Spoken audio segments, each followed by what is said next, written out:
Welcome back. I've got Emily D. Baker on the line. Emily, how are you? I'm well, thank you. How about yourself? I am great. I'm looking forward to this conversation because you work in the wonderful field of law, and I know a lot of people. I've used a lot of attorneys for good things and for things that eventually turned out good. Wasn't so much at the beginning, but you know what? That's how you go through the process. So, share a little bit about you and the work that you do. Absolutely. I am the badass lawyer, and my community and my clients kind of gave me that name because I I was a deputy district attorney for over 10 years. So when my clients are like, I just don't want to go to jail. I'm like, don't worry about it. You're not going to go to jail over this. You might have to pay some taxes. You might have to change some things on your website, but you're not going to go to jail. And I work with online businesses and entrepreneurs. I'm also a content creator and a podcast host. I really believe that law shouldn't be a mystery. It governs everything that we do, but nobody really understands it, and it feels like it's behind this massive paywall, and you can't just go sit down and understand the laws that govern our business and our lives. So most of my content explores either business topics in the realms of intellectual property, trademark, the shit you need to put on your website, or pop culture and legal issues going on in the world of Britney Spears and Kanye West and YouTubers and all of that. So I love breaking down laws in different aspects of our lives because at the end of the day, we all need to understand what we can and cannot do. To protect our organizations and everything that we've put our time and blood, sweat, and tears in. And as I kind Absolutely. of alluded to when we first started chatting before I hit the record button, was I see a lot of entrepreneurs and solopreneurs and startups. They're so focused on building their product or service and getting it out there and making $1 billion and all of that stuff, but they forget about the legal aspect of things. Sometimes even with contracts and agreements, it's like, no, this is not a garage sale transaction here, people. This is you're running a business now. You're incorporated, all, or maybe you're not incorporated, and all of a sudden you've got yourself exposed to losing everything Everything. because you did something. So it's and I see it time and time again, and even I've known this for decades that you don't do that. I mean, my original career was public accounting, so setting up businesses was part Yes. of one of the things that our organization did, and making sure it's like, okay, now who's your attorney? Oh, I don't have one. Well, let's go get you an attorney, and Yes. we're gonna start with that. They cost money. Well, you know what? If I buy something from you, that's gonna cost me money, right? Right? Okay, Yeah, then absolutely. You wouldn't build, especially if you want to have a million or multi-million dollar business. Some of my entrepreneurs don't want to have businesses that large, which also you still need legal protection if you're taking money. But if you're going to build a $2 or $3 million home, you're not going to do it without a rock solid foundation because you want to protect that investment and keep you and your family safe in that home. Your business is the same way. You don't build a multi-million dollar business without a solid foundation because then you're left unprotected. You've got to build the foundation first. And it is way more fun to build names of products and brand colors and your website. Those are more tangible and much more fun to build, but none of them help protect your business. They help bring in clients, but if you bring in clients without the legal protection in place, it can really go wrong very unexpectedly. And I often get entrepreneurs after they've been burned once or twice, and they're like, I have to do something, particularly with newer entrepreneurs in the realm of chargebacks. And if you get a chargeback, all of the major processing are like, well, where's your contract? If you don't have a contract that you can send them, that chargeback will go in the favor of the person who charged it back against you, and you can lose tens of thousands of dollars in some cases. So taking the time to explore the legal, and there are lots of attorneys like myself doing content as well. There are more opportunities now to run content and start to understand what you need for free or a low fee, that there's no excuse not to do it other than fear. And that doesn't help because once it goes wrong with legal, and it's a phrase I say in all my content, but once you go wrong with legal, you can't put the shit back in the horse. Like you can try to clean up the mess, but you can't undo what's been done. So it becomes a very important part of business. I had a client call me because another entrepreneur was starting a podcast with the same name as her podcast. And this entrepreneur had spent lots of money branding the podcast, getting ready for the podcast, recording episodes of the podcast, getting it ready to launch, a much larger entrepreneur than herself. And he had done a trademark search, but not with a alternate spelling of the word, and ended up having the exact same name as her podcast, which she had trademarked. So they ended up resolving it because both of them were willing to work together. And he ultimately changed the name of his podcast, but it could have been a very expensive trademark issue to go through trying to force someone to change that. So if you start branding and spending all your time branding and getting a signature product together and it steps on somebody else's intellectual property, all that money's gone when you could have paid a couple $100s to an attorney and made sure you didn't build on land that wasn't your own in the first place. Yeah, time and time again, especially Mhm. with online creative names, things like that. You get into that situation where you could come up with a name.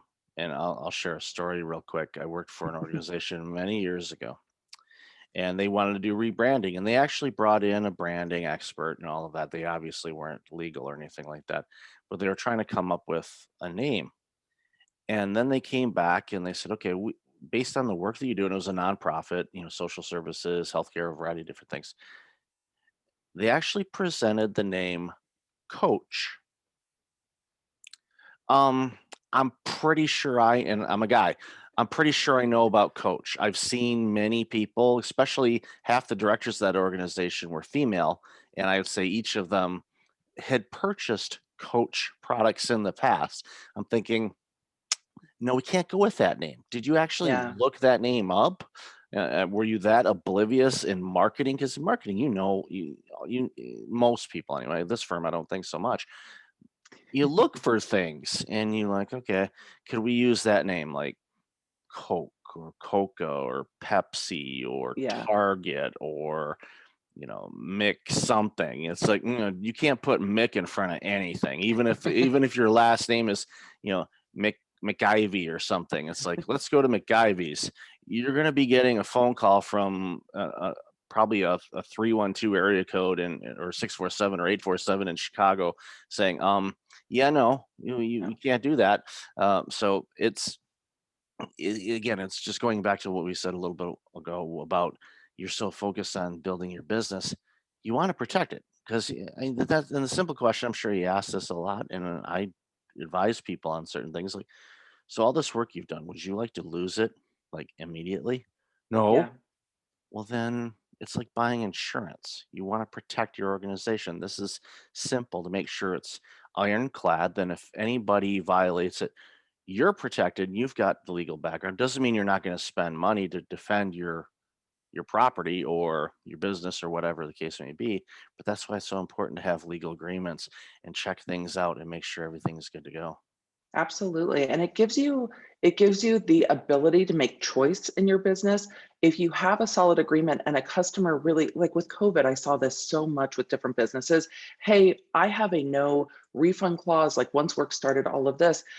So businesses were protected, but once things started getting very difficult, they were able to make the choice to do the right thing for their customers, but they weren't forced to because they didn't have a contract. So it gives you the ability to do the things that are right in the way you want to do them instead of having your hand forced. Because there will be some clients who you're like, I am at 99% done with this project. We are not refunding it at this point.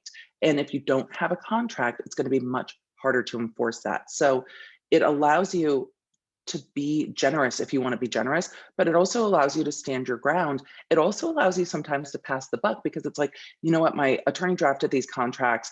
If you want to modify this, let me check with them. And sometimes that pause is enough for somebody to go, no, it's fine, don't worry about it, because they don't want to deal with it.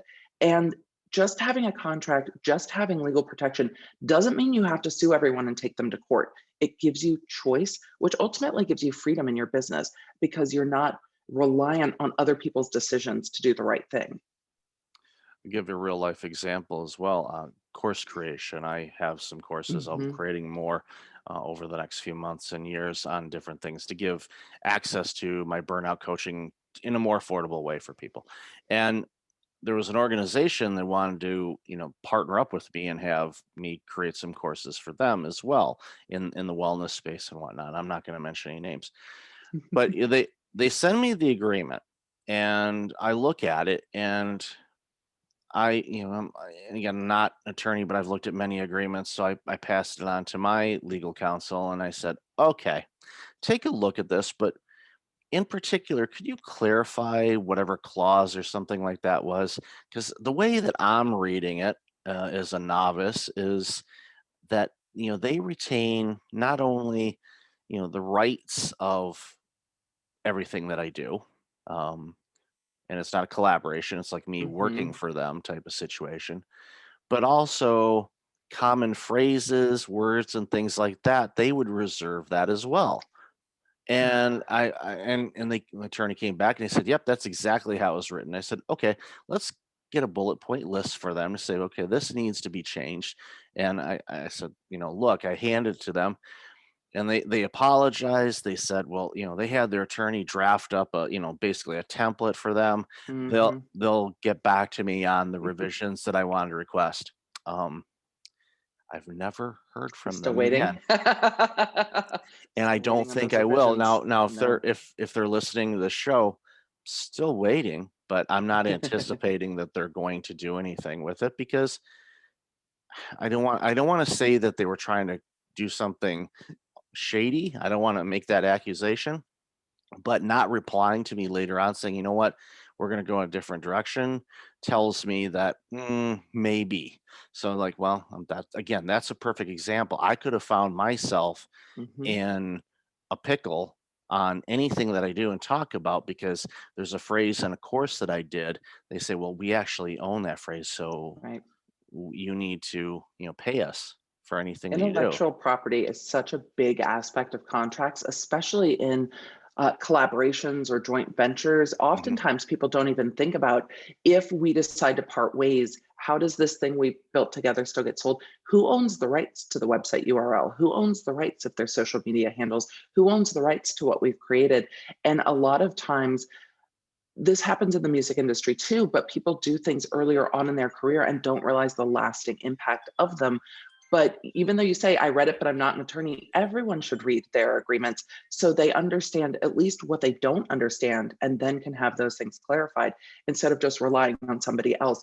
Because once you see enough of them and have them explained enough, you start to understand, oh, these are the things I'm really looking for in a contract.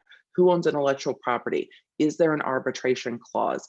What is the jurisdiction like? Am I going to have to go sue somebody in another country over this contract? Or are they saying, if you work in the States, are they saying they're domiciled out of the US? So if something goes wrong, I would have to then go internationally to deal with that. Those are the things, some of the things that need to be paid particular attention to. And anyone can do that before they take it to legal counsel. Yeah, just to verify that everything is good. Yeah, because Yep. joint ventures, just like anything, it makes good. We can make money. We'll have referral situation and all this kind of stuff. And it's like, okay, sounds great, but then if they don't pay and there's no agreement, or even I'll give another example real quick. Speaking opportunity, so Yeah. paid speaking thing, and normally there's a contract. It says, okay, here's this, here's the stipulation, here's what happens if Mike no shows, or here's what happens if you cancel, all that kind of stuff.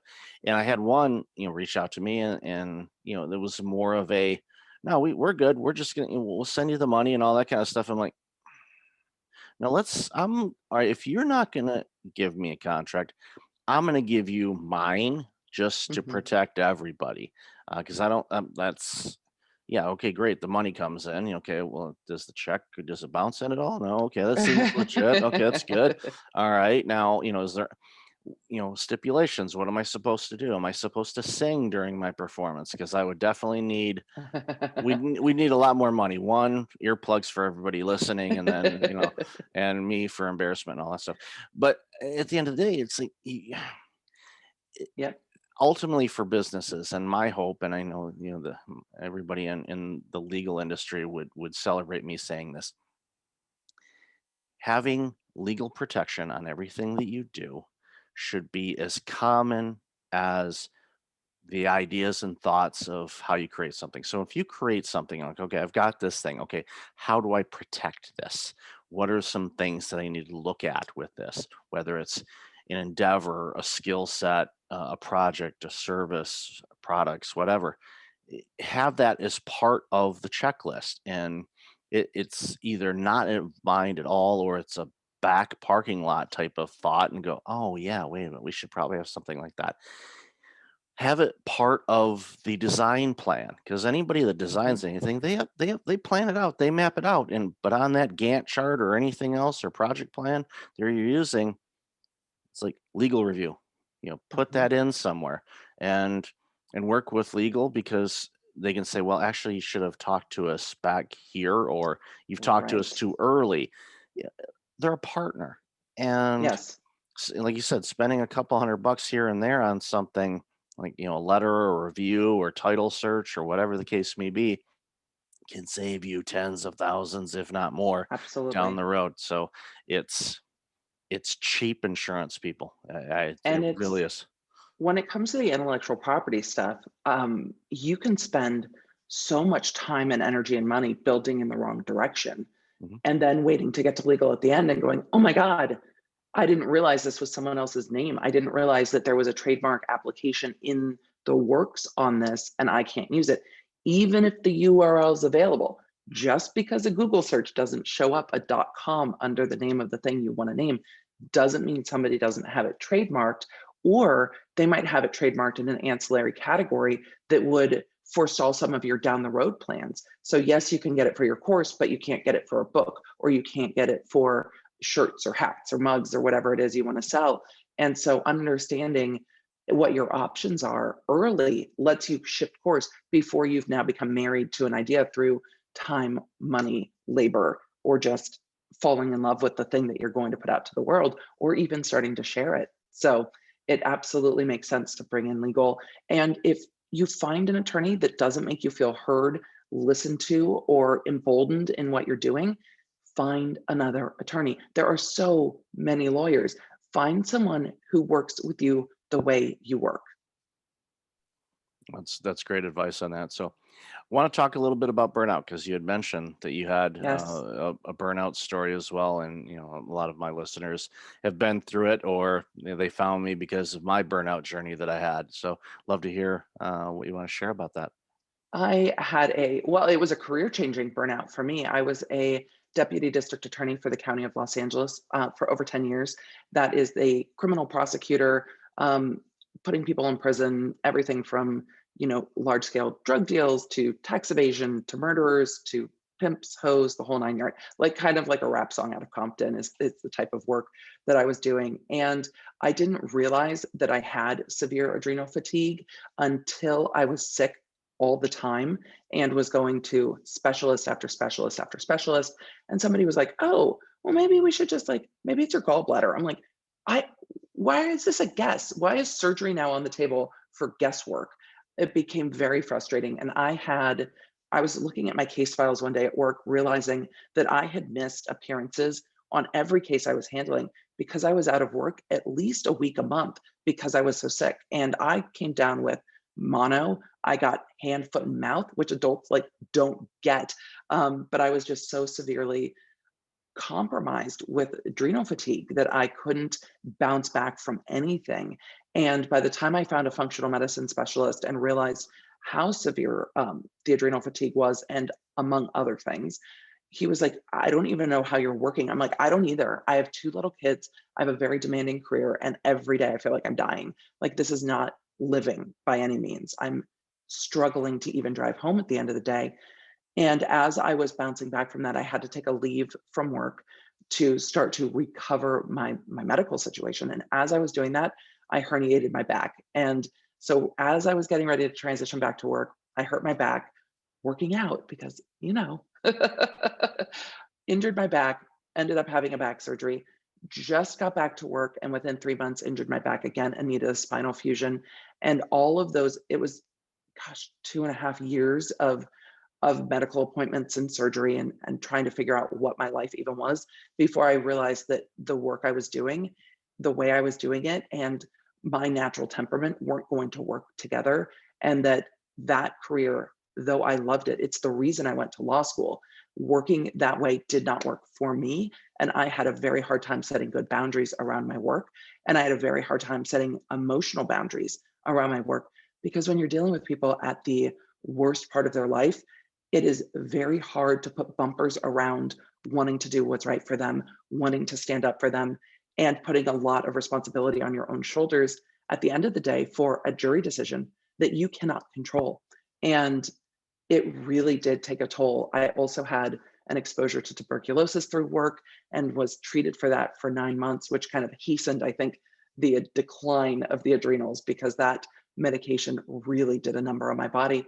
But not a single doctor said, hey, this medication is really nasty on your body, and this is what we're going to do to recover from it. It was like, no, this is the treatment. Good luck. So, in sum, that is the journey. Well, and I know that role. I mean, obviously not being in it, but being quite familiar with Los Angeles and, you know, the types of cases that they see on a daily basis. For in other municipalities, it would be, yeah, we might get a handful of cases like that in a year. And no, you're going to get a bunch of them every day. And Yeah. just the story and having, the emotional boundaries around a single parent that did wrong or somebody that just snapped at the wrong moment and end up taking somebody's life where they just all the different things and all the gory details that you had to see. And even the most rigid of boundaries, they still will penetrate because Yep. we're empathetic human beings typically. And those types of things aim for us, and you want to fight and you put in all the hours and you're researching and you're like, okay, let's cover every angle, every loophole, and I don't call it loophole, but every angle in the law. Yeah, every Freudian facet. Freudian slip there. But yeah, I look for him. What about there? Yeah, yeah, yeah. We love a good loophole, but when it comes to business, when it comes to Mm, criminal justice, it is kind of what it is. The law yeah, is what it is, and yeah. jurors are who they are when they come in at the end of the Mm, day. exactly. Yeah, you can put the case, and somebody says something that convinces the jury, depending on the education level and a variety of different factors. It's like, yeah, you don't. eh, No one wants to have to get to a jury trial because it's like, who knows? You would think, yeah, looks pretty ironclad, but we don't see it all the time. But so when you made the decision to switch and shift away from that because of the over 2 years of health challenges, and you're young, the fact that you had to Mhm. go through all of those things, I mean, those are some of the symptoms you tend to see with people that are towards the latter part of life, and our bodies just start falling apart because we use them, and they break down. That's just part of the game.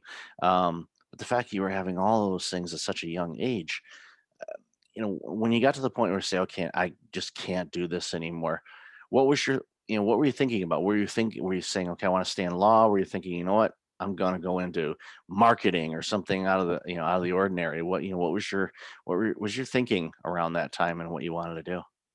First, it's so funny that you say, like, you were experiencing this, you're so young. It was the medical irregularities were so common within my work. I had 2 very difficult high-risk pregnancies, I think due to stress. I had most of my colleagues also have similar experiences. So when you're surrounded in an insular work environment where dysfunction is the norm, you don't see how messed up it is until you step out and then take a look at it. And it took me a while, even after I retired from the DA's office, to look back and go, oh my God, this was all of us. All of us were sick all the time. All of us were pushing through. All of us were pushing too hard. And it's, I think, why there are so many very difficult and challenging health issues within people in the career of law, and particularly within criminal law. But when I decided to leave, it was a very difficult decision. I went to law school and spent well over $100,000 to get a law degree to become a district attorney. I was take me out of these doors feet first at the end of my career. I had fully intended to be there 30 plus years, not 10 plus years. I never wanted to do another law job. I never wanted to do anything else. That had been my dream job. And so giving up your dream career because your body can't hack it felt very hard for me. I also had to do this in college. I was a water polo player and had an injury that took me out of that. And I never thought, I'm like, my body is just giving up on me. Versus, maybe we should listen a little bit better and not run it into the absolute ground. But it took a while to come to that realization. I stepped away from law for a bit when I left the DA's office. I thought that law was the problem, that I didn't want to be a lawyer. I identified so strongly as a lawyer, I needed to also figure out who I was because people look at you, they're like, "Oh, what do you enjoy doing?" I'm like, "I work." "Oh, well, what do you like watching on TV?" "I work." "Oh, do you have any hobbies?" Work? Work's not a hobby. That can't be a hobby too. That's all I do. I go to work, I come home, I have kids, and try to see my family. So rediscovering who I was and the things I enjoyed took a bit of time for me.